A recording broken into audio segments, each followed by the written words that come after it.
Leo, this is your reading. Sa natitirang araw ng March 2025, Leo, tingnan natin ang inyong message. Para sa mga Leo, ibigay mo ang tamang message sa kanila sa natitirang araw ng March 2025. Leo, andito ang healing. Okay? Now is a time for you to give or receive healing. Everyone has natural ability to heal others, yes, even you. Okay. Leo, ilan sa inyong mga nanditong Leo ay healer or something kayo ay psychic. Okay. Something na kayo ay nakakapagbigay ng inspiration sa iba o nakakapag-heal ng mga nararamdaman ng ibang tao, maging ito man ay sa emotion o sa spiritual. Kayo ay nakakapagpagaling sa paghawak lang ng inyong mga kamay. Okay, ilan sa inyo? Sa natitirang araw ng March 2025, maring kayo ay may gift na ganito mula sa langit. At ito yung time na magbigay kayo ng bless sa ibang tao, sa mga kasalamuhan nyo, sa mga hindi inaasahang mga taong lalapit sa inyo, sapagkat ito ay tinakdang makilala ninyo para inyong mapagaling. Okay? Ang ilan sa inyo ay manggagamot, ilan sa inyo ay maaaring naghihilot, something nagmamassage, or mga nagpapagaling na mga sakit. Okay? Kayo ay may gift na ganito sa mga Leo na nandito sa reading. Ay ito ang inyong napakagandang regalo mula kay Lord na kayo ay nakakapagpabigay ng inspiration sa ibang tao. Nakakapagbigay ng pagpapagaling sa ibang tao sa pamamagitan ng inyong paghawak sa kanila at pagmamasad, something na pag-advise, nakakapagbigay kayo ng kaluwagan ng kailang kalooban. Okay, sa mga Leo.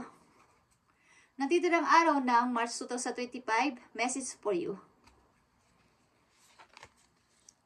Reflect your priorities, Leo.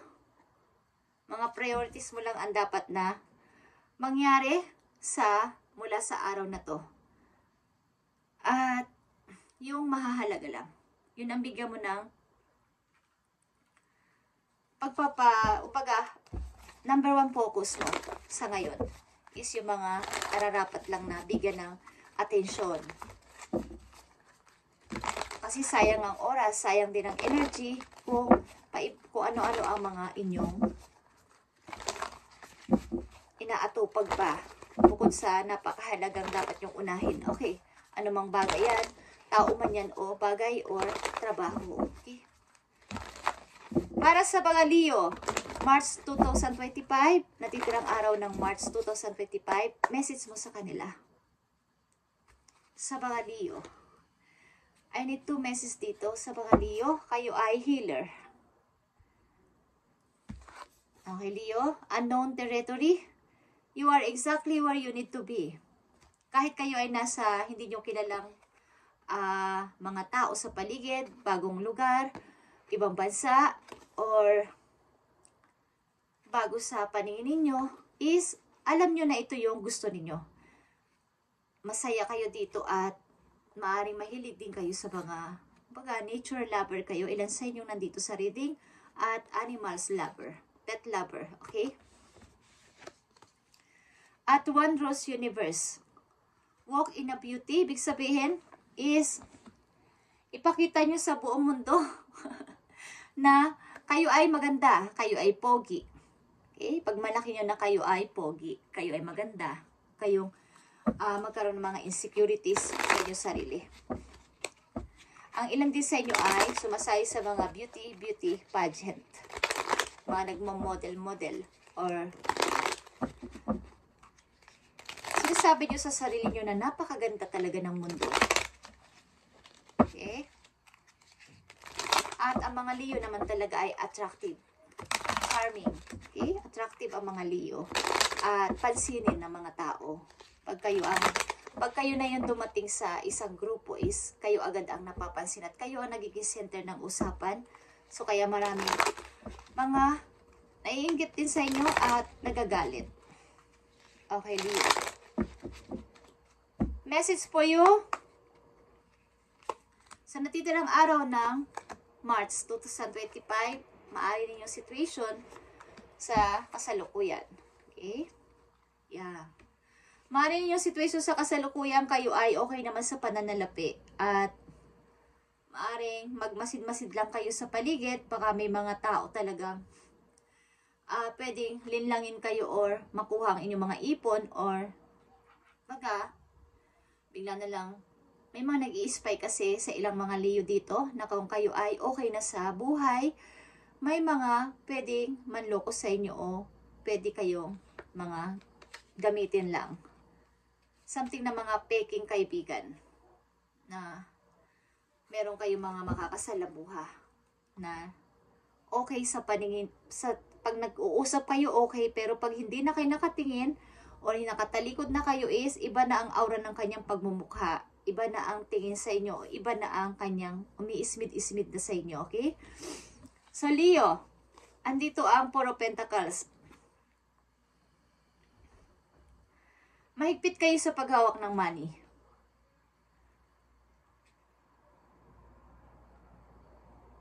Pag mayroon kayong pera, sinuhold nyo ng maayos at ginagamit ito sa tamang paggastos. Okay, ilan sa inyo nandito sa reading. At maaaring kayo ay may mga negosyo din ang ilan sa inyo at meron din kayo mga kapartner sa negosyo. Maaaring nag-iisip kayo magtayo ng isang negosyo kahit maliit lang yan or malaki. Simula sa malaki. Maaari din ang ilan sa inyo dito ay may taong tumulong para kayo ay makaangat sa money o magkaroon ng magandang opportunity. Yeah. Maaaring may tao talaga sa inyo tumulong mula sa malayo. Ilan sa inyo dito? The Fool is here, guys. Okay.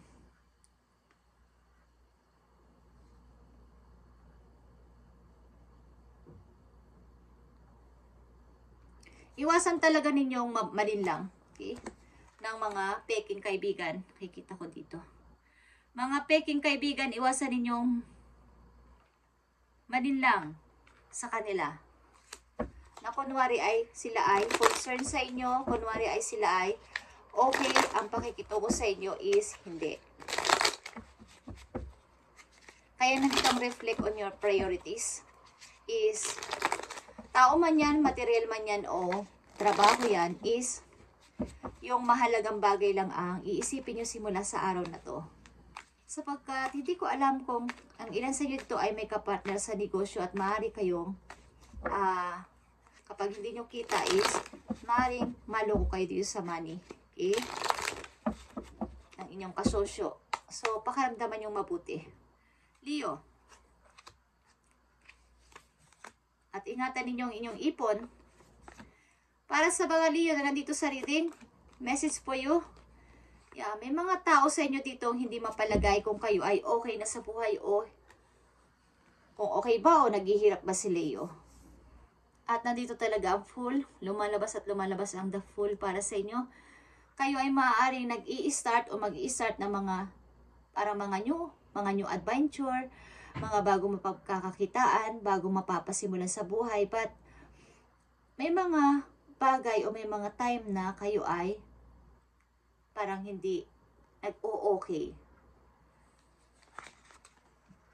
Nandito ang The Hermit, guys. At kayo siguro ay may alagang aso sa pagkaliw na nandito. Mahilig kayo sa aso. At talagang andito ang Ace of Pentacles. Meron kayo dito ang dalawang Ace of Pentacles na pagmumulan ito ng inyong malaking pagkakapirahan, guys. At sa to say, marami nga lang talagang kompetensya sa paligid at maraming gusto kayong ibagsak. Kaya mag-ingat kayo. At meron din dito dalawang taong nag-aaway para sa inyong puso. May gustong sumungkit ng inyong matamis na oo maybe sa mga Leo. May dalawang taong gustong mag-decide kayo kung sino ba sa amin Leo. Marami ditong kompetensya. Maraming gustong kumuha o kung ano inyong naaabot sa buhay is gusto nila kayong pabagsakin. Okay, sa mga Leo na nandito sa reading, mag-ingat kayo sa mga pagkakatiwalaan yung kaibigan. Message for Leo. Message mo sa mga Leo. Kaya, reflect on your priorities. Huwag lahat ay inyong gawing mahalaga ka sa akin. Okay kayong lahat sa akin. Huwag. Pakiramdaman mo ang paligid mo, ang mga makakasalamuha mo, ang pagkakatiwalaan mong tao, kung sino ba sa kanila ang nararapat, dahil ito nakasalalay dito ang inyong future, Leo. May mga ahas dito. Something. Okay. Leo. Andito ang it's time to hit the reset button. Para sa mga Leo ito. Gawin yung 0 lahat. At lumalabas din dito ang full. The full, okay. Baga sa isang cellphone, i-reset ninyo ulit at makiklear. Clear catchy. Kumbaga makiklear ang mga data na hindi na dapat na nandun sa inyong kung sa gallery. Matatanggal ang mga doble-dobling mga pictures. Kumbaga malilinis ang inyong buhay. Clear out the old so that room is available for the new to enter. Ibig sabihin, magkakaroon ng space. Kapag nilinis nyo ang isang bahay o yung isang kwarto, di ba? Tatanggalin ang mga lumang mga damit, hindi na ginagamit na damit, gamit, is magkakaroon ng space ang inyong bahay para lagyan ng bagong gamit, bagong damit. So kung andun yung old na mga bagay-bagay at sira-sira na ayaw nyo pa rin itapon, tapos bibili kayo ng bago, mag-ahalo-halo yun at hindi nyo na alam kung saan nyo kukunin yung ganito, ganyan, okay?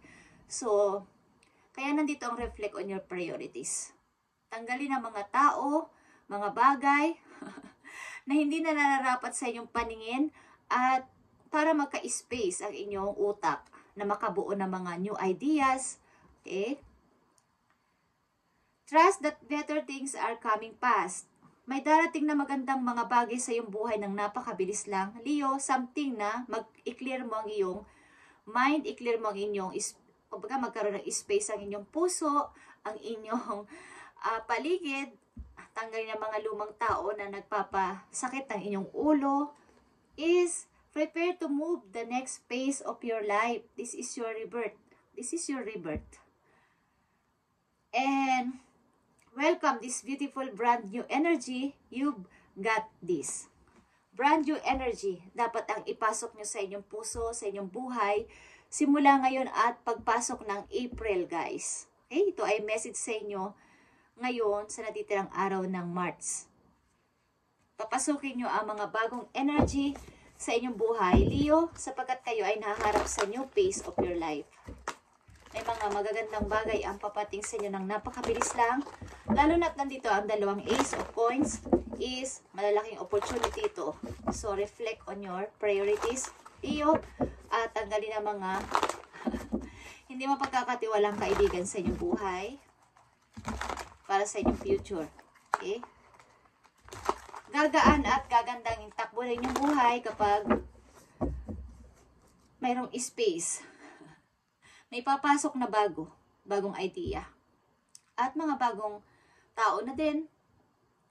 Kung sa loob ng bahay, bagong gamit, makakabili ka na ng ganito. Kung dati, hindi ka makabili ng bagong lamesa kasi andun yung old.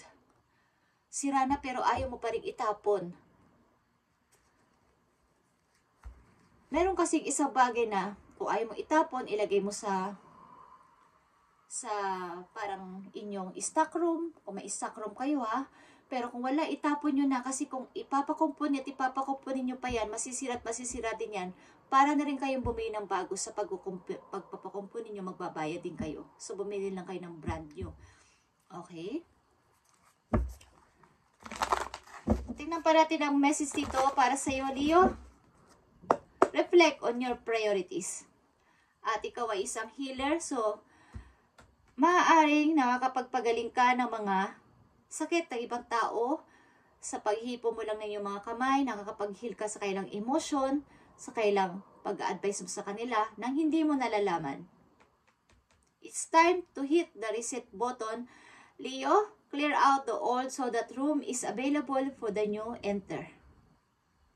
At kung sa pag-ibig, ililis nyo na ng tuluyan ang old person sa inyong buhay at para pumasok ang bagong tao sa inyong puso. Magkaroon ng space ang inyong heart. Leo,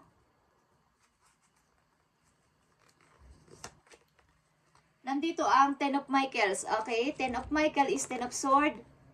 Pag ko-close talaga ito sa old. A situation has ended kasi. And you are finally free. Leo, new opportunities for happiness will now follow. Put the past behind you. New opportunities.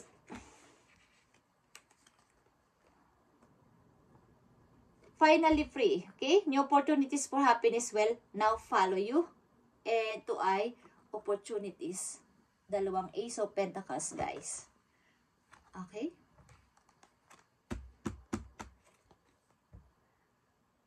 Ang situation na to ay end na. At huwag ka na magpatuloy pa dito na naka-stuck. At pagpasok ng April, sana ay maklear mo na to and mag-reflect ka sa iyong mga priorities. At ikaw ay nakaharap sa parang next phase of your life. Mangyayari lang sa iyo to ng napakabilis. So, dapat ay maging clear ang iyong mind dito. At this is your rebirth. Welcome this beautiful brand new energy. Brand new energy, Leo. Brand new energy.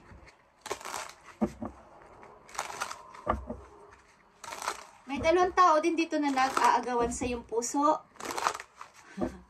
Leo, di ka makapag-decide. Sino ba sa dalawa ang gusto ko? Sino ba sa dalawa ang pipiliin ko?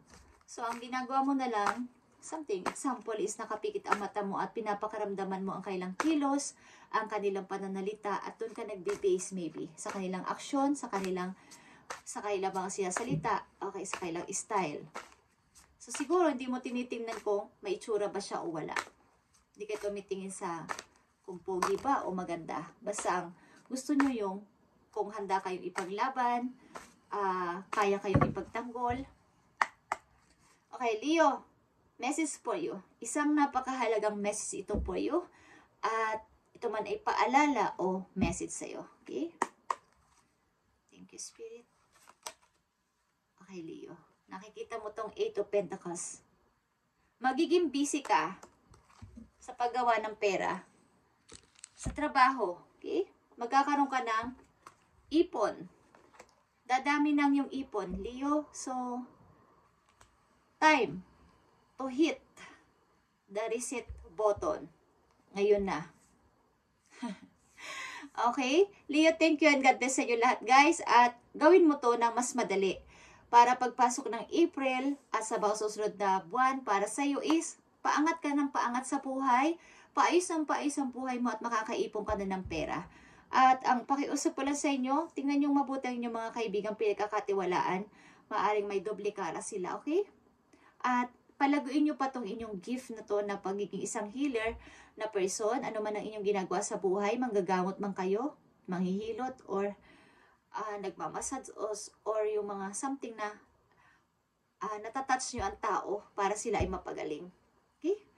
Thank you and God bless, Leo. At kayo ay mayroong gift na ganito. Thank you and God bless.